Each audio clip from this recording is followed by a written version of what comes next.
नमस्कार दोस्तों, SMD channel के अंदर आपका बहुत बहुत स्वागत है। दोस्तों, इस वीडियो के अंदर हम बात करेंगे आइनॉक्स विंड कंपनी के रिजल्ट के बारे में। दोस्तों, आपको जानकारी दे दूं, इसका रिजल्ट डिक्लेयर हो चुका है। आप स्क्रीन पर अपने डेट देख सकते हैं। हम शुरुआत इसमें दोस्तों इसके रिजल्ट से ही करेंगे और साथ के साथ दोस्तों रिजल्ट के साथ साथ ज़रा कुछ कमेंट्स आए हैं। दोस्तों, मैंने एक सुबह वीडियो डाली थी, उस वीडियो पर कुछ कमेंट आए हुए हैं, उनके बारे में बात करेंगे। कमेंट आए हुए थे दोस्तों महावीर जी की तरफ से और शिवांश जी की तरफ से। इसके बारे में भी एक बार हम बात करेंगे। पहले रिज़ल्ट देख लेते हैं दोस्तों, रिज़ल्ट कैसे निकल कर आया है। मैं थोड़ा सा इसको एडजस्ट कर देता हूँ। टोटल इनकम पर दोस्तों हम नज़र डालते हैं। थोड़ा सा और इसको बड़ा कर देता हूँ ताकि अच्छे से आपको दिखाई दे। ठीक है दोस्तों जी, अब आप देखिए ज़रा टोटल इनकम कितनी निकल कर आई है इस बार। 72,273 इस बार का है ये टोटल इनकम। पिछले क्वार्टर में कितनी थी?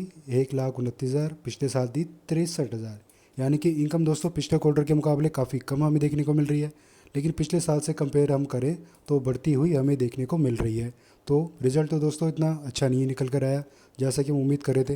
हालांकि दोस्तों एक्सेप्टेड था इतना, मतलब बहुत ज़्यादा, जैसे कि पिछला जो रिज़ल्ट आया था दोस्तों अचानक से बहुत ही ज़्यादा सरप्राइज़ कर दिया था इसके रिज़ल्ट ने। तो उम्मीद लग रही थी कि इतना सरप्राइज़ इस बार नहीं दे पाएगा, लेकिन कोई बात नहीं दोस्तों, बहुत बेकार रिज़ल्ट हम इसको फ़िलहाल नहीं कहेंगे। अब जरा हम आगे बढ़ते हैं दोस्तों वीडियो के अंदर।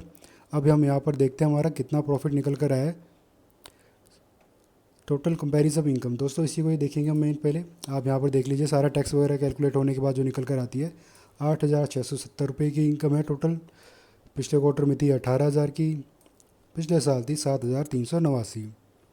अब दोस्तों जो रिज़ल्ट निकल कर आया दोस्तों, माना कि पिछले क्वार्टर के मुकाबले करीब करीब आप मान लीजिए आधा ही निकल कर आ रहा है वैसे तो, लेकिन पिछले साल के मुकाबले हमें बढ़ता हुआ देखने को मिल रहा है। ये एक अच्छी बात है इस कंपनी की।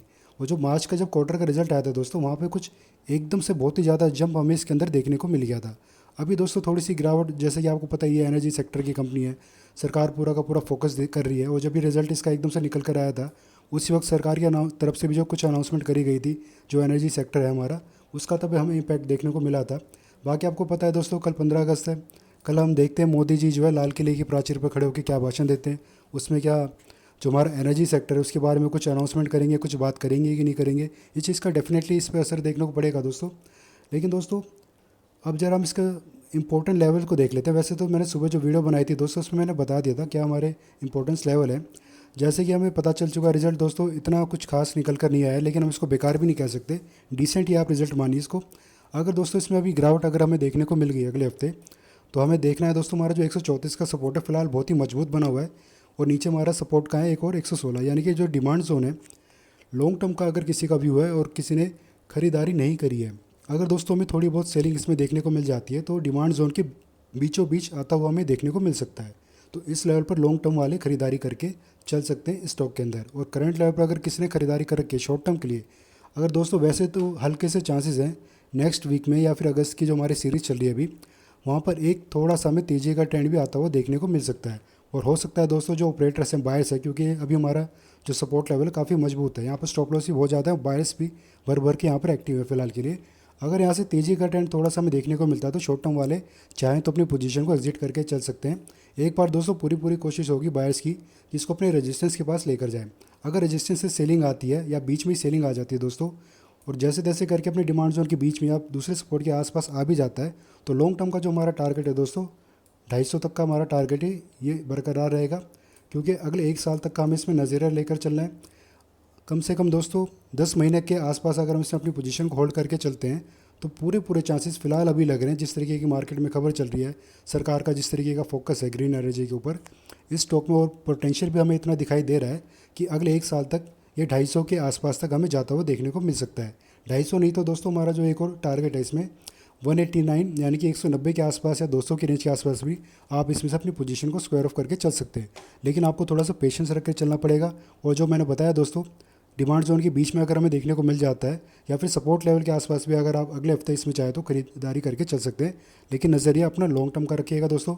और शॉर्ट टर्म वाले यहाँ पर अगर ख़रीदारी करना चाहते हैं तो दोस्तों कोशिश करिएगा कि आप 150 का जो हमारा लेवल है बिल्कुल शॉर्ट टर्म का जिनका नज़रिया है, इस लेवल के आसपास तक जो आप अपनी पोजीशन को स्क्वायर ऑफ करके चल सकते हैं। या यहाँ से अगर आपको अपने टारगेट ऊपर तक बढ़ाने हैं रेजिस्टेंस लेवल तक, तो यहाँ पर अपना स्टॉप लॉस लगा के रखें ताकि अगर ऊपर से सेलिंग एकदम से आ जाती है तो आपका प्रॉफिट लॉस में कन्वर्ट ना हो जाए।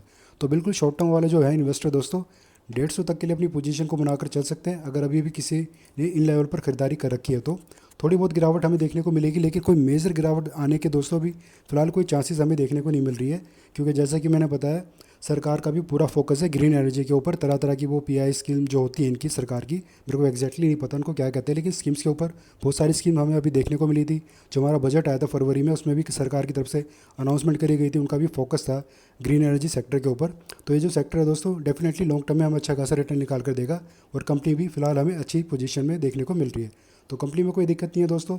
थोड़ी बहुत गिरावट आएगी तो कोई घबराने की जरूरत नहीं है। लॉन्ग टर्म के लिए कम से कम 1 साल के लिए हमें बने रहना है। 250 तक के टारगेट ये हमें साल भर के अंदर अंदर निकाल कर दे सकता है बड़े ही आराम से। अब दोस्तों जो कमेंट्स की मैं बात कर रहा था, यहाँ पर दोस्तों एक कमेंट आया था बिल्कुल सुबह सुबह जब वीडियो डली थी, कि अंशु यादव जी ने पूछा था कि क्या ओपन मार्केट में रिज़ल्ट आएगा। तब मैंने उनको रिप्लाई दिया था कि कुछ कह नहीं सकते। खैर ओपन मार्केट कहता है बिल्कुल, तब तो रिज़ल्ट नहीं आया था, बाद में रिज़ल्ट आया था दोस्तों। और उसके बाद कुछ कमेंट आया था महावीर जी की तरफ से कि इसका भी रिज़ल्ट ख़राब आएगा। तब किसी ने पूछा था, ये इन्होंने पूछा था शिवांश जी ने, हाउ। तो मैं रिक्वेस्ट करूँगा महावीर जी से कि सर आप ज़रा रिप्लाई कर दीजिएगा इनको कि कैसे आपको पता था रिज़ल्ट ख़राब आएगा, क्योंकि मैं भी आपके जवाब का जो है इंतज़ार करूँगा कि आपने कैसे प्रिडिक्ट करा था, क्यों आपको ऐसा लगा था कि रिज़ल्ट ख़राब ही आएगा, आपको ऐसा क्यों नहीं लगा था कि रिज़ल्ट अच्छा भी आ सकता है। तो प्लीज़ मेरी तरफ से, और मैं खुद पर्सनली चाहता हूँ कि आप यहाँ पर जो है एक रिप्लाई करें। मैं भी, मेरे को भी इंतज़ार रहेगा आपके रिप्लाई का कि क्या आपका आंसर होने वाला है साहू के जवाब में। बड़ा ही, और प्लीज़ मेरी रिक्वेस्ट है सर आप ज़रूर एक बार जो रिप्लाई करिएगा आपको ऐसा क्यों लगा था। तो ठीक है दोस्तों, फिलहाल के लिए इस वीडियो में इतना ही।